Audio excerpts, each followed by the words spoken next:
والصلاة والسلام على رسول الله وعلى آله وصحبه ومن والاه أما بعد يوجد قارئ شيخ نوبان موجود ولا أوصاف العبادة المؤقتة. Sepertinya kita melewati kajian ini ya, Awsaful Ibadah Al-Mu'aqqatah, sepertinya sudah kita lewat. Sepertinya insyaallah kita akan masuk ke bab taqsimul hukm ila azimatin wa rukhsah. Perlu diketahui, sebagian ulama menjadikan azimah dan rukhsah ini bagian daripada hukum wad'i. Dan sebagian lain seperti Al-Baydawi misalkan, dia menjadikan azimah dan rukhsah ini pembagian tersendiri, bukan bagian daripada hukum wad'i atau khitab al-wad'i. Dan sebagian juga ada yang menganggap bahwasanya azimah dan rukhsah ini masuk bagian daripada hukum taklifi atau takhiri. Kenapa dia tidak dimasukkan pada hukum wad'i? Karena kalau kita lihat penggunaan azimah maupun rukhsah ini tidak mungkin sebab, syarat, mani ini disifati dengan azimah. Dan azimah dan rukhsah ini hanya masuk pada hukum-hukum yang sifatnya taklifiyah. Jadi seperti wajib, itu mungkin untuk disifati sebagai azimah atau rukhsah. Oleh karenanya para ulama mengambil sikap yang berbeda di dalam pembagian azimah dan rukhsah ini. Sebagian memasukkannya dalam hukum wad'i karena mereka lihat bahwasanya azimah dan rukhsah ini bukanlah talab, katanya. Jadi azimah dan rukhsah ini bukanlah talab, sedangkan hukum taklifi itu adalah talab, talabul fi'li atau tarki. Sedangkan azimah bukanlah sesuatu yang talab, bukan juga rukhsah itu bukan talab. Maka mesti ada, katanya, pembagiannya. Kalau dia ke taklifi kurang pas, maka tiada lain pilihannya, tersisa satu, yaitu hukum wad'i. Karena hukum syar'i menurut jumhur ulama itu dibagi menjadi dua. Kalau nggak taklifi, ya wad'i.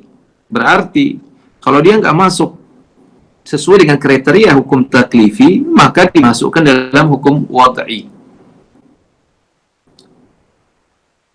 Ala kulli hal, ada juga yang membagi menjadi tiga. Jadi hukum takhiri. Sedangkan Al-Baydawi membaginya menjadi beberapa bagian. Di antaranya ini, pembagian ke-6, katanya. Taqsim as-sadis lil hukmi ar-rukhsah wal azimah. Jadi kalau kata Al-Isnawi, ketika dia mengomentari perkataan Al-Baydawi rahimahullah berkaitan tentang as-sadis, al-hukmu in thabata ala khilafid dalil li'udhrin farukhsah kahil maytah lil-muttar wal-qasri wal-fitri lil-musafir wajiban wa manduban wa mubahan wa illa fa'azimah. Lalu Al-Isnawi mengatakan, jadi pembagian Baydawi ini merupakan pembagian hukum di antara pembagian hukum, ditinjau dari sisi kesesuaiannya dia dengan dalil dan tidak kesesuaiannya dengan dalil. Ditinjau dari sisi ini, maka hukum bisa dibagi menjadi rukhsah dan azimah. Oleh karenanya Baydawi rahimahullah dalam minhajnya, dia mendefinisikan rukhsah itu in thabata, yani al-hukmu ala khilafid dalil li'uzrin. Jadi kalau ada hukum menyelisihi dalil karena sebab uzur, maka itulah dinamakan sebagai rukhsah.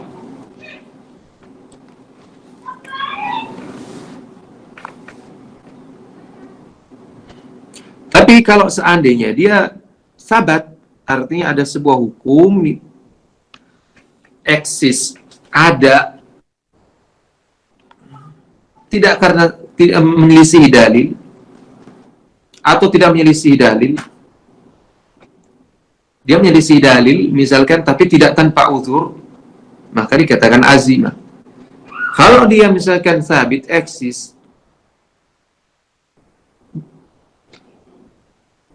sesuai dengan dalil, maka dikatakan azimah. Itu kata Baydawi yang kita bisa pahami dari perkataannya tadi. Jadi sebuah rukhsah dikatakan rukhsah ketika terpenuhi beberapa syarat.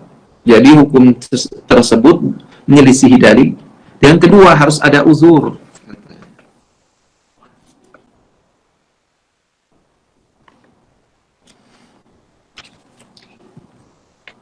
Adapun perkataan muallif hafizahullah di sini, ada ba'dul ulama min aqsamil khitab al-wad'i wasf al-hukmi bil azimah aw ar-rukhsah. Katanya, nah, sebagian ulama menyifati sebuah hukum dengan azimah dan rukhsah dikategorikan termasuk dari hukum atau khitab al-wad'i. Sedangkan wa ba'duhum ja'alahu taqsiman akhar lil hukmi wa huwa aula, katanya.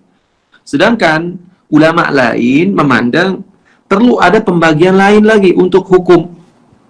Nah, sepertinya mu'alif di sini cenderung dengan pendapat ini, yaitu wa huwa aula, dia katakan.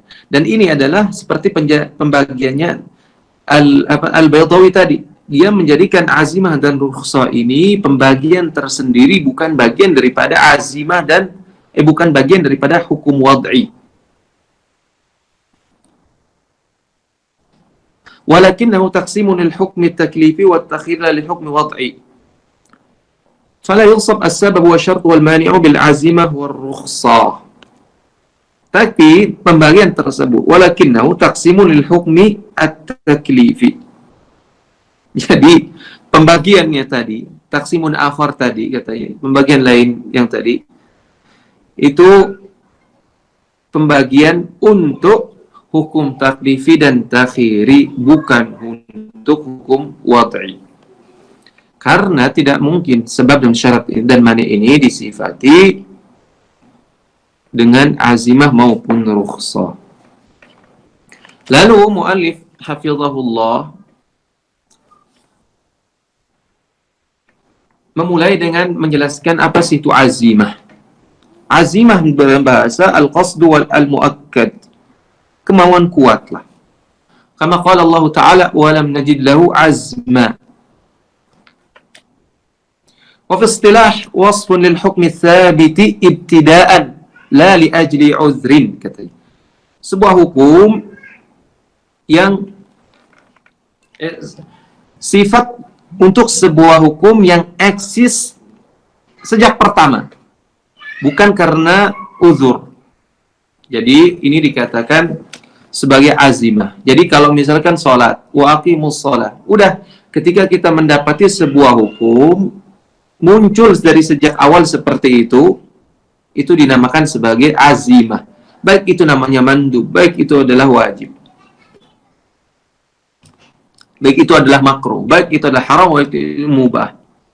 Semua itu ketika dia sabit, eksis, mulai pertama seperti itu, bukan karena sebab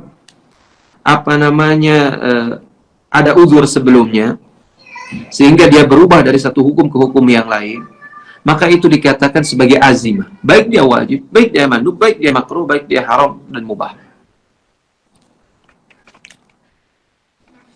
Dan katanya wala yutlaqu illa fi muqabili ar-rukhsah. Jadi wasaf azimah ini, sifat azimah ini tidak disebutkan kecuali berlawanan dengan rukhsah.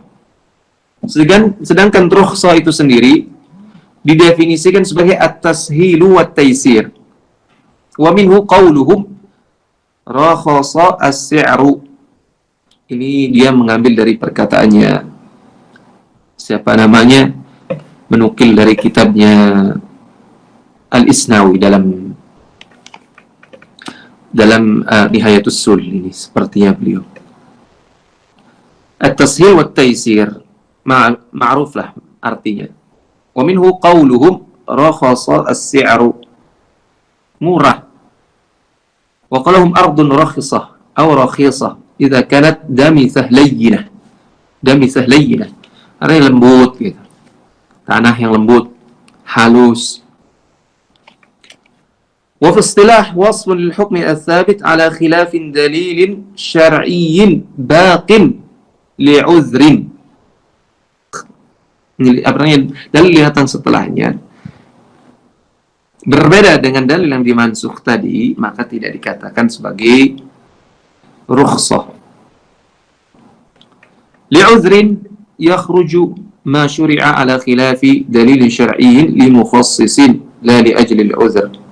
Nah, ini kalau dengan uzur, jadi keluar segala yang disyariatkan menyelisih dalil syar'i karena dasar takhsis, yaitu ada dalil mukhassisnya. La li ajli al-udhr, bukan karena sebab uzur.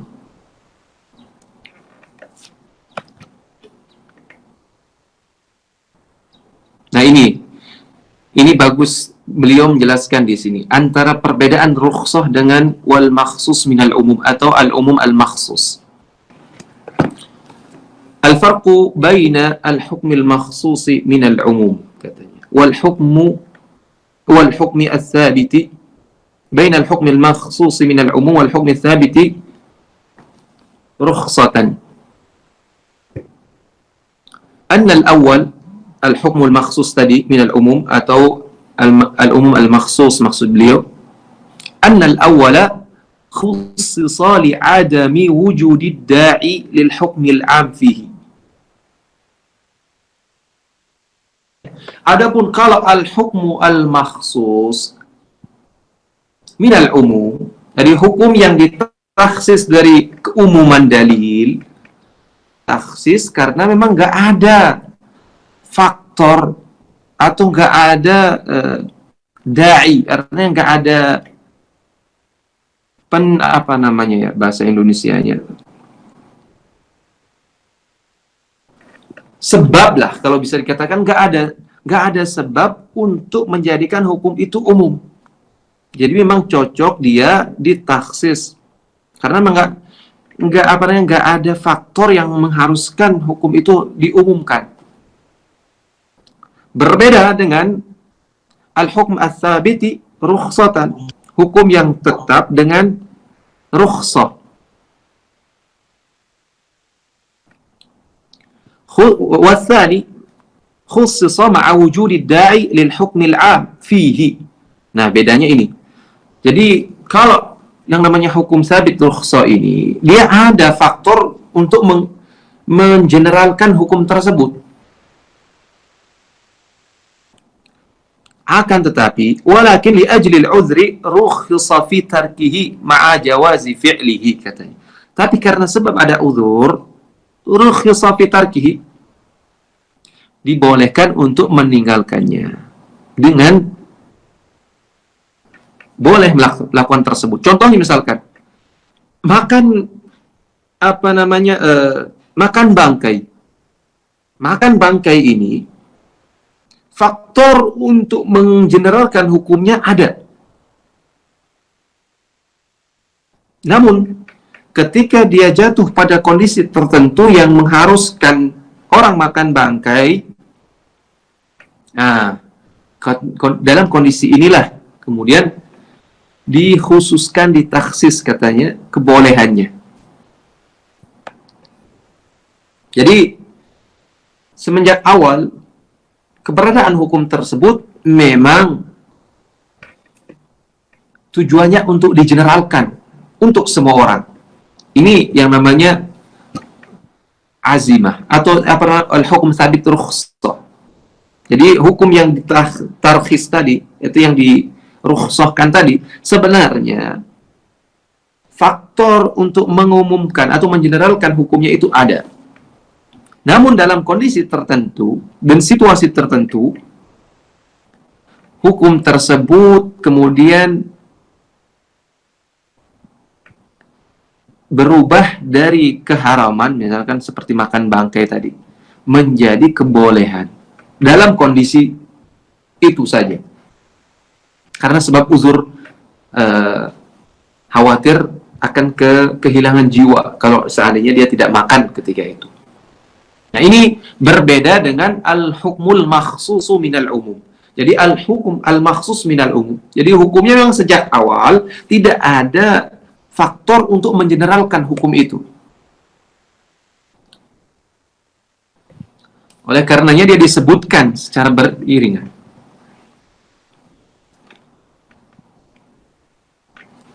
Wa idza muni'a tarkuhu fa innama yumna' li sababin akhar. Kama nujib 'ala al-muttar an ya'kula min al-maytati ma tabqa bihi hayatuhu li'alla yuhlika nafsahu. Ma'ana al-asl fi akli al-maytah lil-muttar annahu rukhsah. فالمفسدة التي لأجلها ورد النهي عن أكل الميتة موجودة في الميتة التي رخص للمضطر في أكلها ولكن أبيح له الأكل دفعا للمشقة. وفي تخصيص الحامل من المطلقات وجعل عدتها وضع الحمل وضع الحمل وعدة غيرها 3 قروء. الأمر مختلف، فالحكمة التي أمرت لأجلها المطلقة الحائل بانتظار 3 قروء هي تأكد من خلو الرحم، والحامل إذا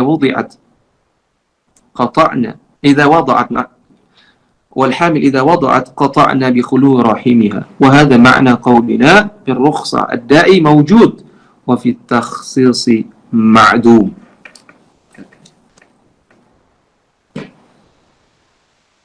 Mudah-mudahan tanpa jelaskan antum paham semua itu. Itu bingung semua jadinya. Bingung, Ustaz. Iya.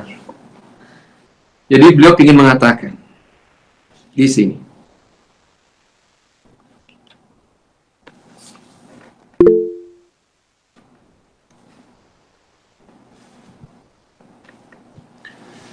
wa idza muni'a tarkuhu fa innama yumna'u, ya sebelumnya apa ini?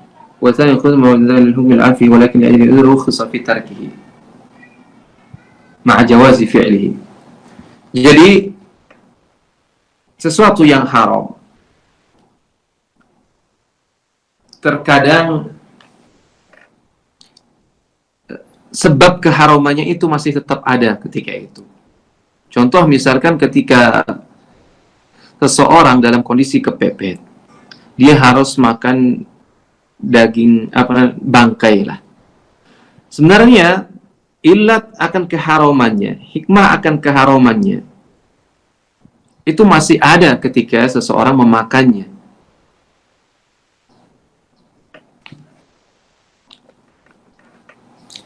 Artinya mafsadat dari bangkai itu tetap masih ada.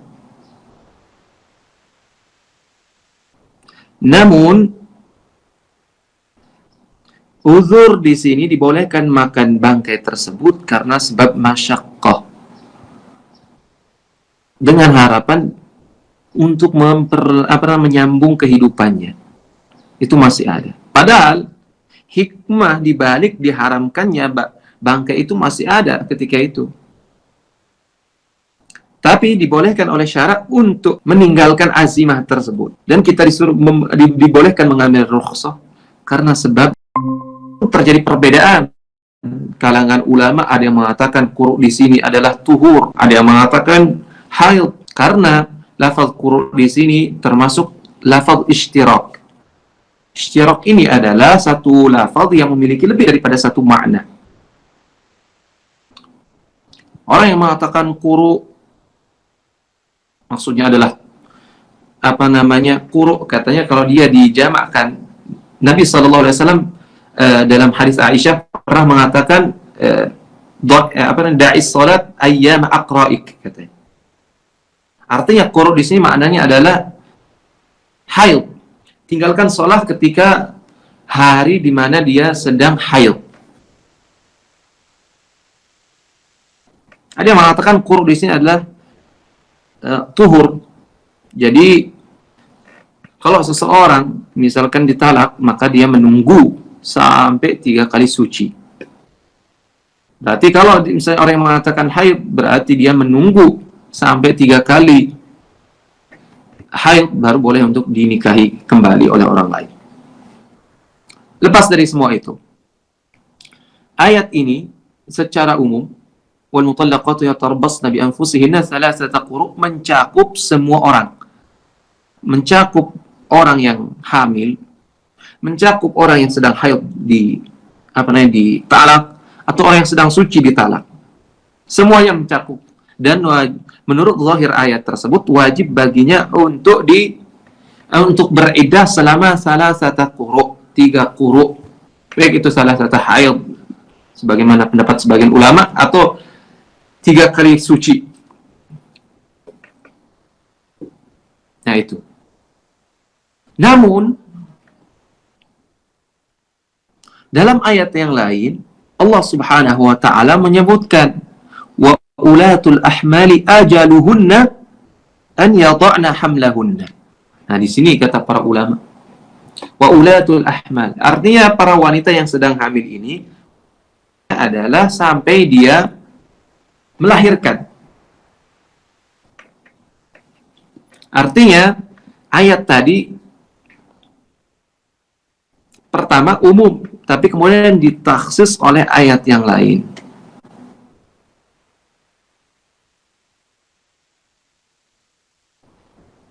Karena apa? Karena sebenarnya kondisinya berbeda. Hikmah yang tidak sedang hamil itu disuruh untuk menunggu sampai 3 quru', baik dia adalah haid maupun dia dalam 3 haid atau dia 3 kali suci. Itu tujuannya, hikmah dari semua itu adalah untuk memastikan apakah seseorang itu sedang hamil atau tidak. Ini kadang di sebagian masyarakat itu kadang buru-buru ya, ketika dicerai oleh suaminya, bahkan jadi kadang katanya 3 kali haidnya atau 3 kali sucinya dalam sebulan, bahkan 2 bulan, buru-buru mereka. Wallahu a'lam, bisa saja itu dia sebenarnya belum benar-benar dia yakin lah bahwasanya rahimnya itu kosong dari mani suami sebelumnya. Oleh karena syariat ini benar-benar menjaga, memastikan dengan ada salah satu quru ini, dengan 3 kali haid atau 3 kali suci ini, benar-benar wanita tersebut rahimnya kosong dari mani suami sebelumnya. Kalau sebelum kurang daripada itu, dikhawatirkan benih atau janin yang ada pada rahim si wanita tersebut adalah hasil daripada suami sebelumnya. Kalau seandainya dia menikah dengan suami lain setelahnya. Wal hamil idza wada'at qata'na bi kulli rahimiha, katanya. Berbeda dengan hamil. Kalau tadi orang yang mutallaqah, artinya yang ditalak, dia tidak sedang hamil. Tujuannya itu. Tapi kalau orang yang hamil ini, kita tahu bahwasanya kehamilannya ini disebabkan oleh suaminya yang pertama tadi. Maka kita bisa memastikan tatkala anak tersebut terlahir, maka kita hukumi bahwasanya rahim wanita itu telah benar-benar kosong. Dengan demikian bisa disimpulkan, katanya, bahwasanya dalam rukhsah ada memang faktornya. Dalam perkara takhsis itu faktornya nggak ada. Jadi karena al-hukm khusus itu seperti yang telah jelaskan sebelumnya oleh muallif bahwasanya faktor itunya memang nggak ada. Tetapi berbeda dengan rukhsah, dia faktornya memang ada.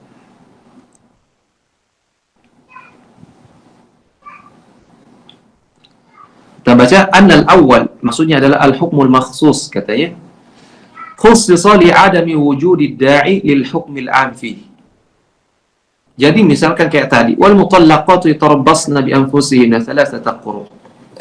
Ini kan memang katanya nggak ada faktor yang mengharuskan dia diumumkan kondisinya, karena tujuan daripada orang melakukan iddah itu memastikan bahwasanya rahim si wanita yang ditalak tadi kosong dari mani lelaki sebelumnya.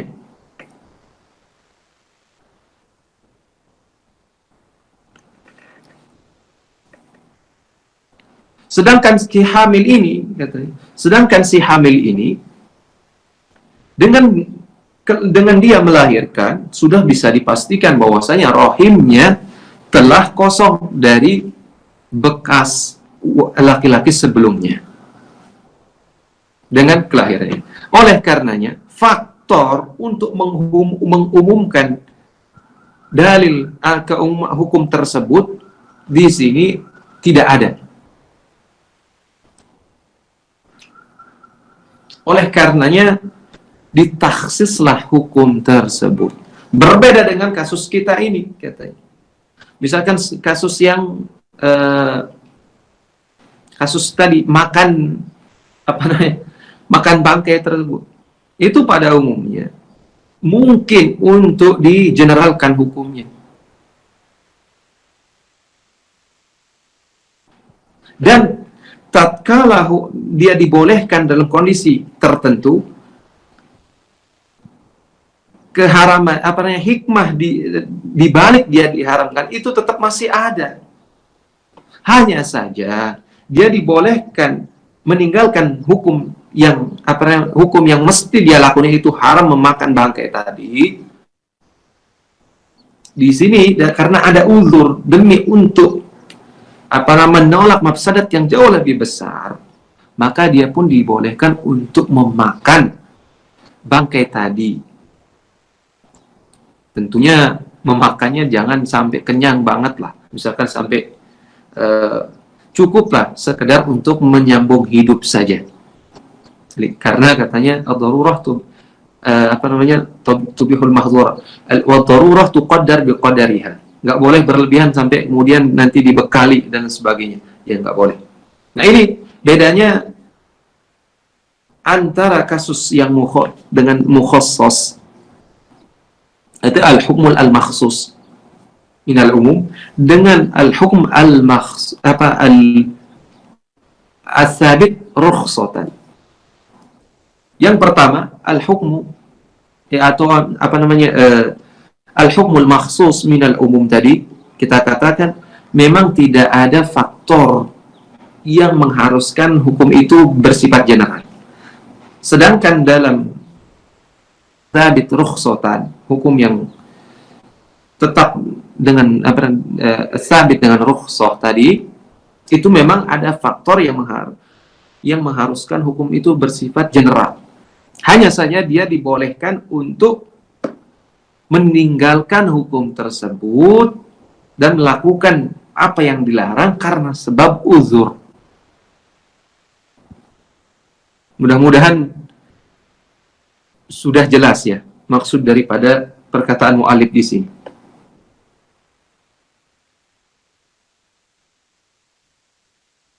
Halo, ini jelas apa enggak nih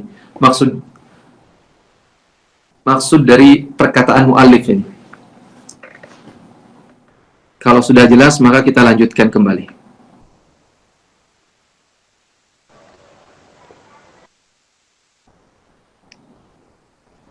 Ini nggak ada suara.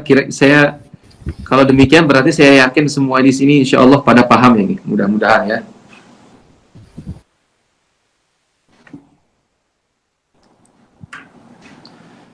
Oke, mal ahkam allati tusab bi annaha rukhsah. Apa sih hukum katanya yang mungkin untuk disifati sebagai hukum sebagai rukhsah? Al-aslu fi rukhsati alla yusafa biha illa al-ibahah katanya. Ini sebenarnya perkataannya siapa namanya Ibnu Subki, Tajuddin As-Subki dalam Al-Ibhaj kalau nggak salah. Walakin qad ya'ridu lil hukmi al-mawsuf bi annahu rukhsah wajiban aw manduban. وذلك كأكل الميتة كالأكل من الميتة لمن أشرف على الهلاك رخصة ولكن يكون واجبا إذا أدى تركه إلى الهلكة. Nah ini penting kaidah ini dia sampaikan. Al-aslu fil rukhsah alla yusab biha illa al-ibahah. Benar bahwasanya rukhsah ini pada umumnya kan secara bahasa tadi disebutkan bahwasanya maknanya adalah at-tarkhis, at-tashil wa taisir, memudahkan. Dan pada asalnya rukhsah ini tidak digunakan kecuali pada hukum yang bersifat mubah.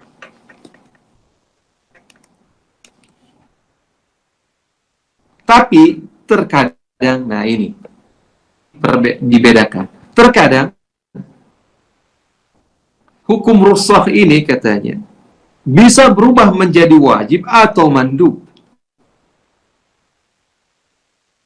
Asalnya dia mubah. Rukhsah ini artinya digunakan untuk menyifati sesuatu yang mubah. Bisa berubah. Jadi melekat. Jadi rukhsah ini kadang katanya bisa melekat kepada sebuah hukum. Dan di hukum tersebut disifati rukhsah. Sedangkan hukum tersebut atau mandub. Contohnya apa? Bangkai. Bagi mereka yang hampir mati. Asyraf 'alal halak di sini kad an yamut. Maksudnya asyraf 'alal halak. Maksudnya orang tersebut hampir-hampir sudah dead lah, mati. Maka dalam kondisi ini makan bangkai itu rukhsah. Tapi dia menjadi wajib demi untuk menyambung atau menolong seseorang dari kematian. Jadi harus orang tersebut mau makan bangkai demi untuk menjaga kelangsungan hidupnya. Karenanya mu'alif mengatakan al-aslu annahu rukhsah. Ya rukhsah, benar. Makan bangkai itu rukhsah. Karena dia keharamannya ada. Tapi dibolehkan karena ada uzur. Tapi karena jadi padahal dia boleh, tapi kemudian karena sebab kalau dia tidak makan, maka dia akan mati. Maka akhirnya wajib menjaga jiwa ini adalah hukumnya wajib. Maka tidak mungkin dia bisa menjaga jiwanya kecuali dengan memakan bangkai itu. Oleh karenanya, rukhsah di sini akhirnya katanya hukumnya menjadi wajib. Atau bahkan bisa menjadi mandub. Contohnya dalam musafir, wal fitril musafir fi nahar Ramadan, rukhsah katanya. Atau bisa menjadi mandub, rukhsah ini. Walakin idza syaqqa alaihi shaum, yakunul fitru manduban. Orang ketika bersafar enjoy saja, boleh dia berbuka, boleh juga tidak berbuka, karena Nabi SAW dengan para sahabatnya itu pernah berpuasa, pernah juga berbuka. Bahkan sebagian sahabat lainnya tetap berpuasa dan sebagainya, juga ada yang tidak berpuasa. Artinya ulama menangkap bahwasanya pada pada asalnya berbuka bagi seorang musafir itu adalah rukhsah. Boleh saja, silahkan. Namun ketika puasanya ini, ketika dia berpuasa dalam perjalanan, membuat dia kesulitan, membuat dia merasa berat, maka dianjurkan baginya untuk berbuka. Nah, ini sebagian ulama yang mengatakan wa antasumu khairul lakum in kuntum ta'lamun, katanya. Ini kasusnya bagi orang yang sedang bersafar, sekalipun Anda boleh berbuka, tapi katanya kalau Anda berpuasa itu jauh lebih afdol. Tapi kalau seandainya puasa ini menyebabkan Anda kesulitan, menyebabkan Anda lemah, gemulai dan seterusnya, maka bagi Anda yang lebih afdol adalah Anda tidak berpuasa. Artinya Anda berbuka. Wa amal qasru fi safari fa minal ulama'i man ja'alahu wajiba limuwadhabati Rasul sallallahu alaihi wasallam alaihi. Nah, ini qasar, memang qasar salat dalam perjalanan apakah wajib atau sunnah saja? Di sini sebagian ulama memandangnya ya, katanya wajib. Dalilnya adalah muwadhabatur Rasul sallallahu alaihi wasallam. Artinya Rasulullah sallallahu alaihi wasallam senantiasa konsisten mengqasar salatnya dalam perjalanan manapun. Nah, ini menjadi indikator kuat bahwasanya qasar ini katanya wajib hukumnya dalam perjalanan.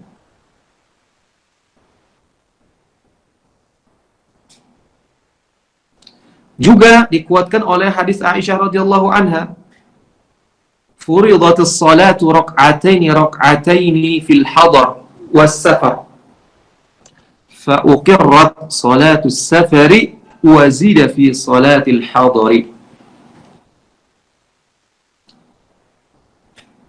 Katanya dalam hadis ini menunjukkan, jadi pertama kali salat ini, salat 5 waktu ini diwajibkan 2 rakaat saja. Baik dia dalam kondisi safar, baik dia dalam kondisi hadar. Fa'uqirrat salatus safar, sedangkan salat safar ditetapkan tetap 2 rakaat. Wazida fi salatil hadar. Dan adapun salat muqim, salatul hadar maksudnya ketika dalam kondisi muqim, maka tetap wajib ditambah menjadi 2 rakaat lagi, itu menjadi 4 rakaat berarti. Dari zahir hadis Aisyah radhiyallahu anha ini, salat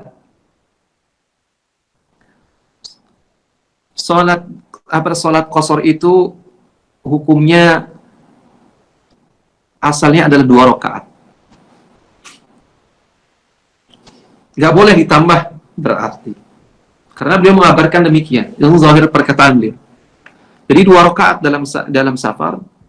Adapun kalau dalam kondisi hadar maka ditambah oleh syariat menjadi 2 lagi, menjadi 4 berarti. Jika demikian, maka salatul qasar itu bukan termasuk rukhsah. Makanya dikatakan di sini disebutkan oleh mu'alif wala wajha li tasmiyati rukhsatan hina idzin. Kalau demikian, berarti salat qasar itu bukanlah salat dalam artian rukhsah. Kenapa? Karena dia sudah sabit dengan dalil sebelumnya.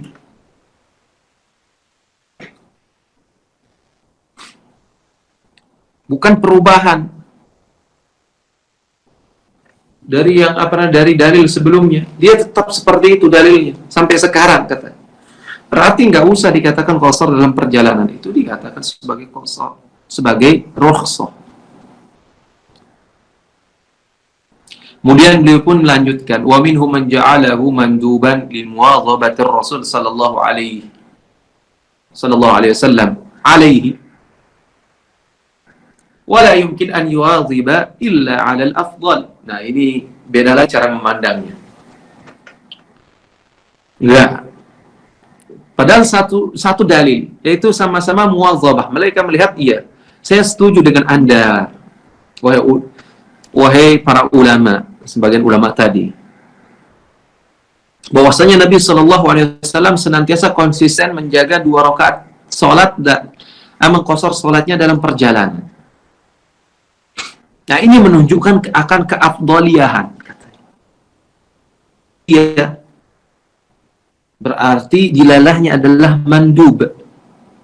Oleh karenanya ketika para ulama menafsirkan hadis salatul jama'ati afdalu min salatil fazzi bi 27 darajah, mereka mengatakan nah, al-afdaliyah ini termasuk di antara dilalah yang menunjukkan bahwasanya perbuatan tersebut adalah lebih baik dari yang lainnya. Ketika dia menunjukkan dilalah afdaliyah, ini menunjukkan bahwasanya perkara tersebut adalah perkara antara yang fadil dengan afdal. Berarti itu adalah keutamaan, bukan menunjukkan itu adalah kewajiban. Kalau yang tadi mengatakan juga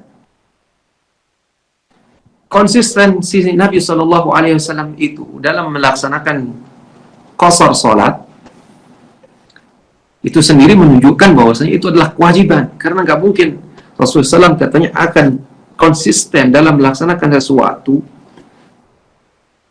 tanpa kecuali perkara tersebut adalah sesuatu yang wajib. Karena kita lihat Nabi SAW banyak meninggalkan sesuatu ibadah yang khawatir kalau dilaksanakan terus-menerus itu dianggap kewajiban. Contohnya misalnya sholat tarawih gitu, dan lain sebagainya.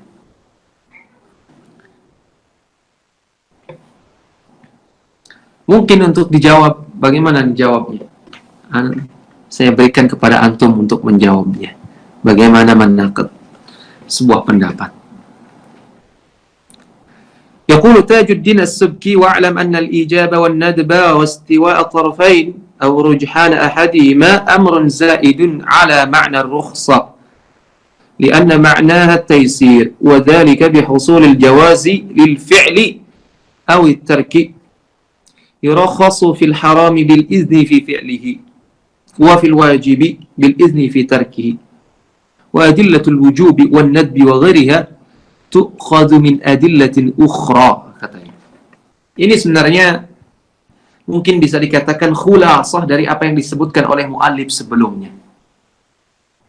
Tajuddin As-Subki mengatakan bahwasanya ijab, nadab, istiwa'u tarafain, maksudnya istiwa'u tarafain itu adalah mubah, au rujhan ahadihima, atau salah satunya lebih kuat dibanding yang lainnya, merupakan perkara yang zaid.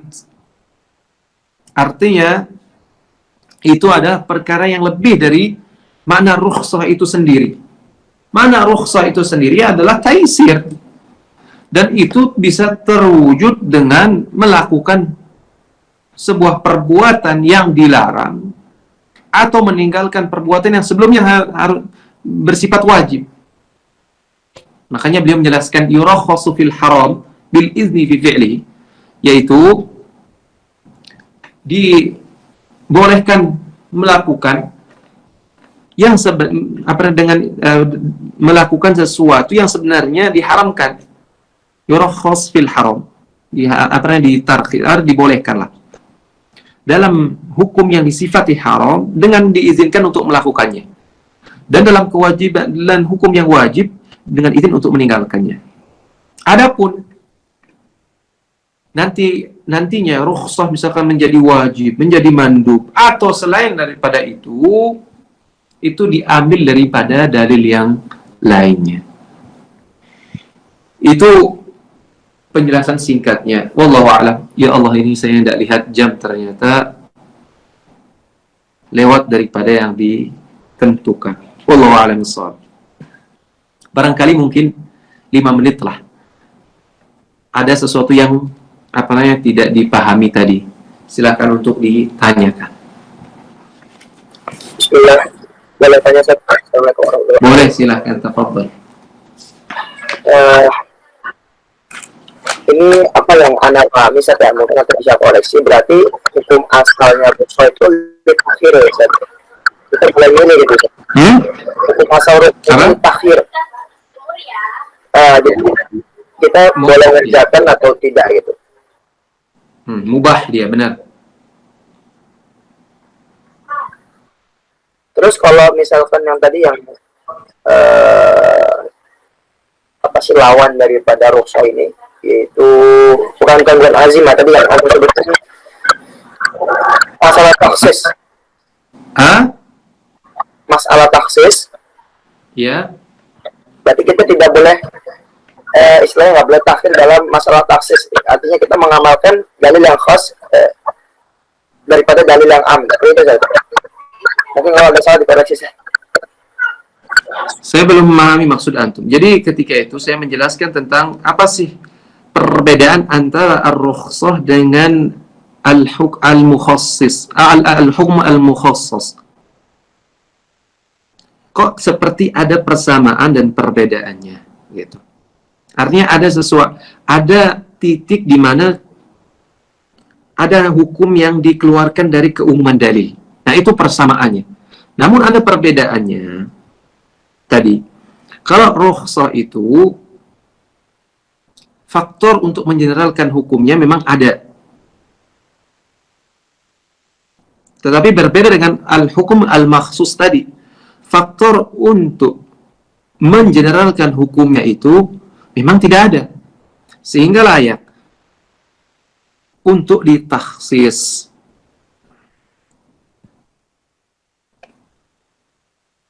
Itu barang ingin antum ingin antum tanyakan atau bagaimana? Iya, bisa agak kurang paham ya, tapi setelah kita ulasannya agak mulai itu. Kayaknya antum terlambat ini ya. Novan terlambat kayaknya. Terlambat, tapi pas antum menjelaskan tadi yang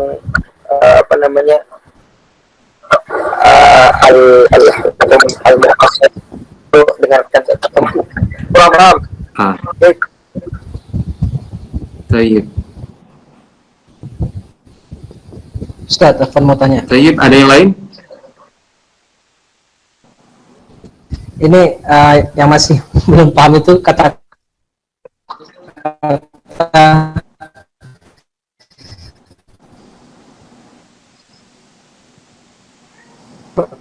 Halo? Ada faktor menjadikan rukhsah. Halo. Ya. Masalah kata-kata yang tadi kalau di rukhsah itu ada faktor membuat hukum tadi menjadi umum. Sedangkan maksus itu tidak ada faktor yang membuat jadi umum. Nah, kata-kata faktor membuat umum itu tuh masih belum paham. Kalau contohnya alhamdulillah sudah mafhum. Nah.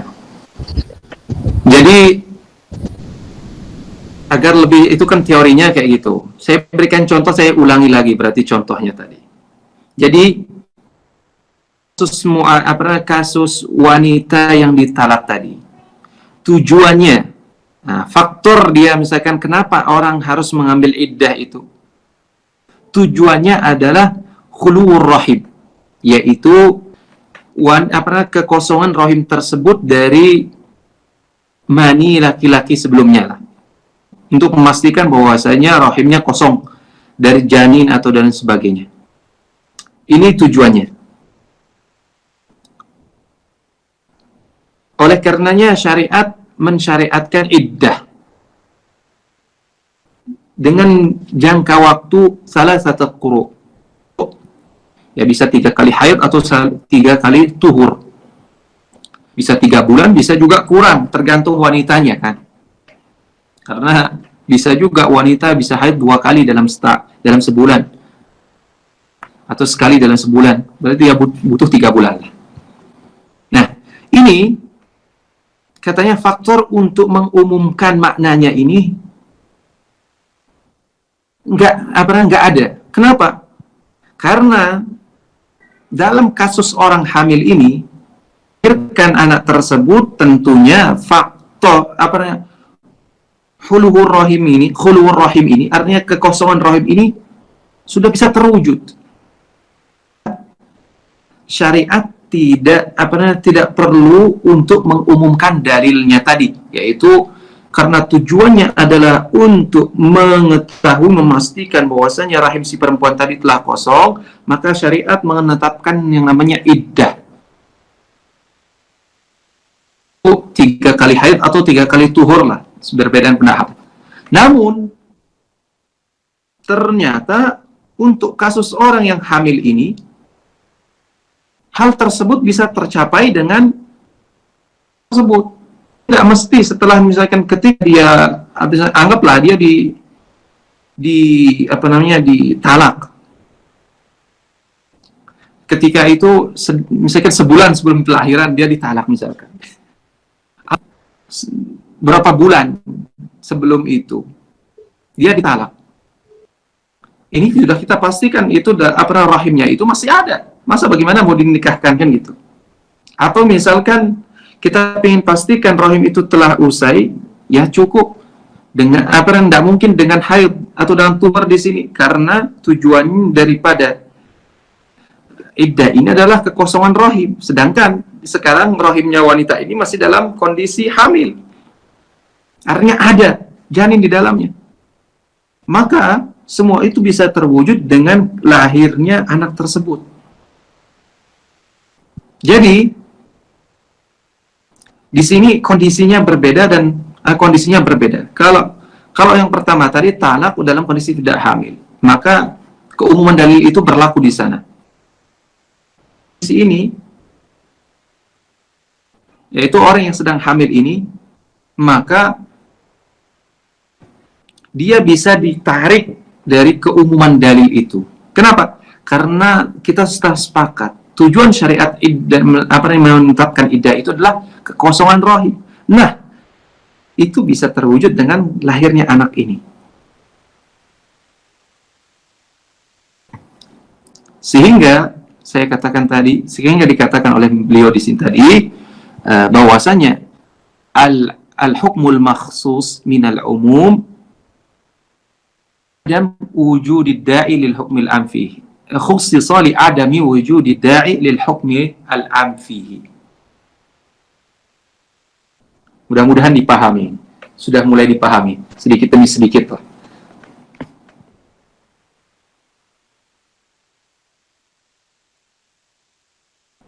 Gimana? Ustaz Abu siapa nih? Ustaz Abu siapa nih? Nah. Sudah mulai. Sudah jelas atau bagaimana nih? Ustaz Abu Azkiyah. Nanti dirungi lagi insyaallah. Mudah-mudahan nih usul fikih memang sedikit demi sedikit itu kayak gitu. Dia sedikit semakin agak masuk agak rumit lah. Perlu perenungan yang lebih dalam. Ya, atau ringkasnya. Nanti bisa baca di literatur lain insyaallah biar tambah paham. Insyaallah, mudah-mudahan. Tayyib, adakah mungkin yang iskal lagi? Barangkali ada yang iskal mungkin dari para asatidzah, atau mungkin ada yang ingin menambahkan, silakan. Tidak ada? Oke, kita tutup dengan doa kafaratul majlis. Subhanakallah wa bihamdika asyhadu an la ilaha illa anta astaghfiruka wa atubu ilaik. Assalamualaikum warahmatullahi wabarakatuh. Waalaikumsalam.